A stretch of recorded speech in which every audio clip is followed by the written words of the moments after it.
The Health Department has provided an update on its efforts to curb the spread of COVID-19. The weekly briefing comes after South African scientists discovered the new Omicron coronavirus variant. Just over 11,500 new infections have been recorded in the last 24-hour cycle. And that's a massive spike when you compare that to 10 days ago when only 868 new cases were confirmed. Well, Heidi Giokos joins us now for the latest. Heidi, thanks for joining us. What did you get out of today's health briefing? Well, basically, Annika, what we do understand is that Omicron is not just in Gauteng, but it has spread across all 9 provinces. And it seems as though it is the dominating variant with regards to the 4th wave. Of course, we do know Gauteng has entered its 4th wave. Yesterday, during the Gauteng Coronavirus Command Council briefing, we were told that in the next 2 weeks, Gauteng will most likely peak in terms of its 4th wave. What we are seeing and what's crucial to highlight is the fact that the second highest age group that is being hospitalized during this 4th wave is the age group under 5 years old. Now, that is quite alarming and concerning.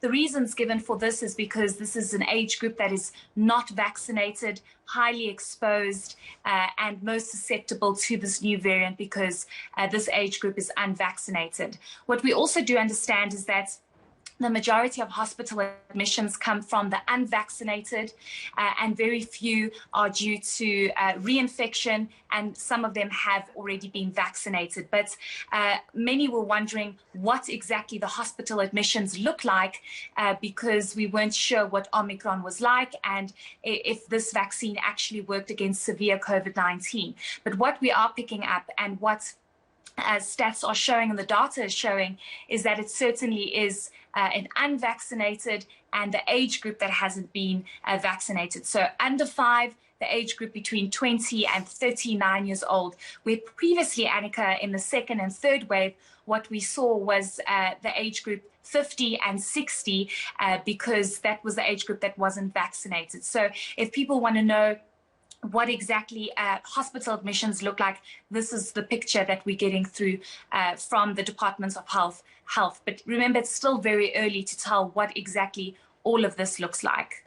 Heidi, the Omicron in the little ones, the toddlers, what kind of symptoms are they presenting? Do we know? This is a question that I had posed on that briefing, on that chat group, just to get more clarity, because we need to understand what exactly these under 5s are experiencing. Unfortunately, we couldn't get more clarity on that, and we do understand that surveillance takes a bit of time, and sometimes that information isn't passed on for this briefing on time. But we do know that it's not too severe as yet. It's very mild symptoms, and we do understand that doctors would rather have you under the care of a hospital so that they can monitor these symptoms, because Omicron is very different to Delta and Beta and all the other variants that we have experienced. So we do understand that they're still trying to figure out what exactly is going on. Heidi, am I right that the focus really now is on a vaccination drive? They're really, government's really ramping it up ahead of the festive season? Yes, Annika, I think the message here is vaccinate, vaccinate, vaccinate. And this is exactly what we heard in the Gauteng Coronavirus Command Council briefing yesterday, given the fact that Gauteng is the epicenter at this stage. I mean, yesterday we had over 11,000 cases, with the majority coming out of Gauteng.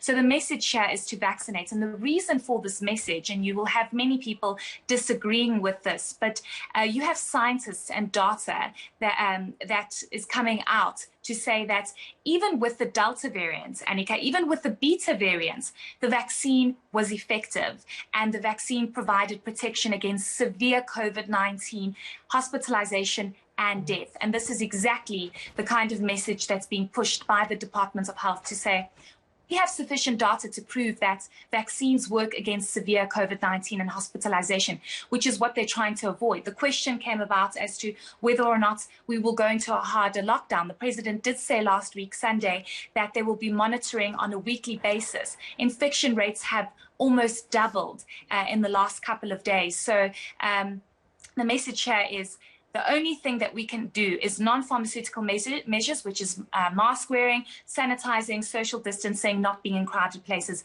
But the next tool and protection that we can use and utilize here is to vaccinate. All right, Heidi Giokos, thank you so much for following that health briefing. And the takeaway really is vaccinate and keep to hygiene protocols.